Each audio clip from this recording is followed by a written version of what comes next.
The engines were finding life difficult. Workmen were mending the viaduct on the main line. The arches needed strengthening. I know the viaduct isn't a character, but this is the most attention this bridge has ever gotten, and by golly, I love it. But as it was stated, the bridge did need some consideration. After all, infrastructure doesn't last forever, you know. Having God knows how many tons of weight go over it every day creates a lot of wear and tear. Even with this, though, Sir Topham Hatt wanted to keep the lines open. Thus, only one train could pass over at a time. This unhappily caused much delay to the mainline railway engines, and also made repairs move slower than usual. What I can't get over, though, is that theme for the viaduct. It's such a beautiful tune.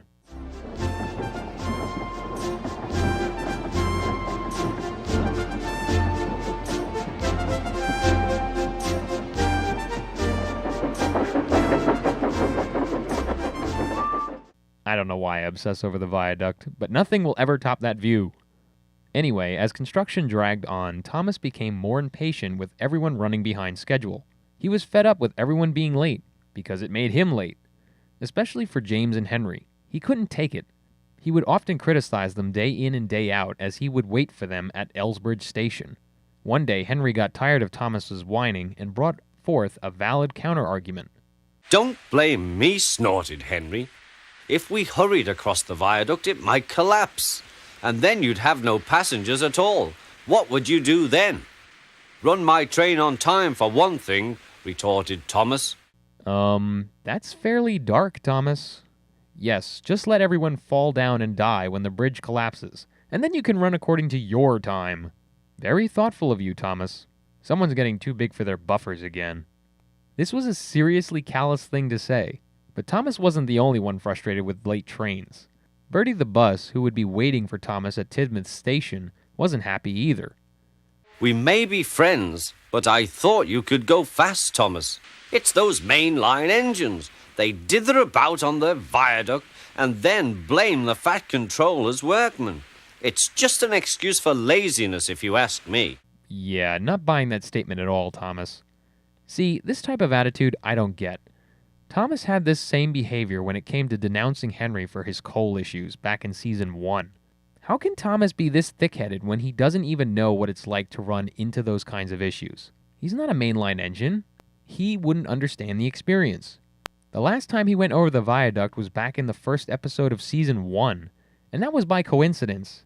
It's not laziness, it's a legitimate excuse, and one he should accept. Of course, he was never that open-minded to begin with. One day, James was later than ever at the junction.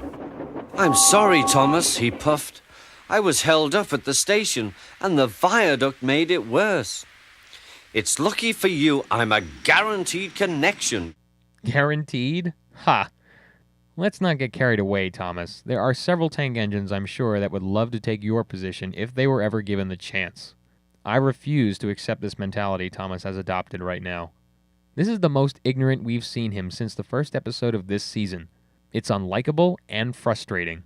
Ringo Starr's narration of James's dialogue really makes him sound genuinely regretful of being late, but Thomas showed no sympathy.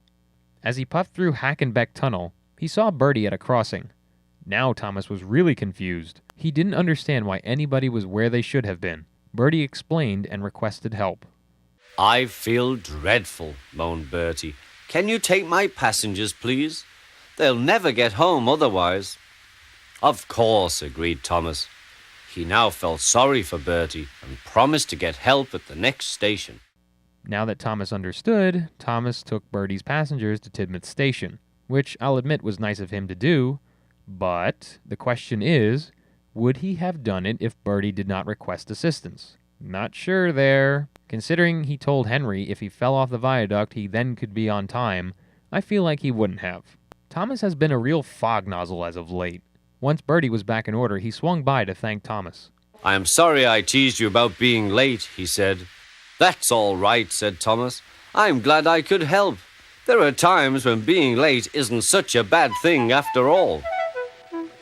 With a last cheerful greeting, the two friends went back to work. No.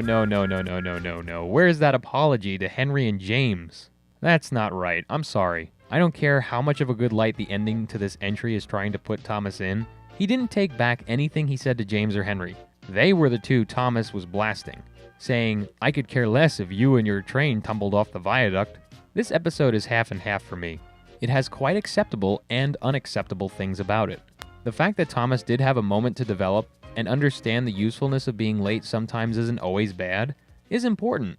But that doesn't leave out that Thomas never retracted his blunt statements he made earlier. James sounded really sorry for not being on time, and Henry brought up valid arguments. But Thomas didn't care. No, only because he's the guaranteed go-between from main line to branch line. So what?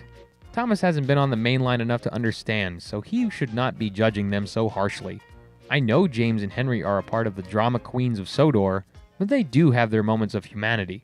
And this is one of them, and they don't deserve to be lambasted for something they can't control. The writer should have included something where Thomas mentions he would reconcile what he said to James and Henry. That would have made this story a lot better.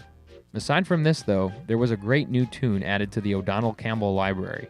The viaduct theme is one of the most elegant and relaxing themes ever heard. I could personally listen to it all day. Also in this episode, Edward's busy theme is heard when Thomas leaves James behind. And although the cues work, I don't understand why Edward's cue is played. It belongs to Edward, so done deal. Set pieces also don't range too much either, but they are nice. I have now gained the knowledge I need to know for 2 more locations.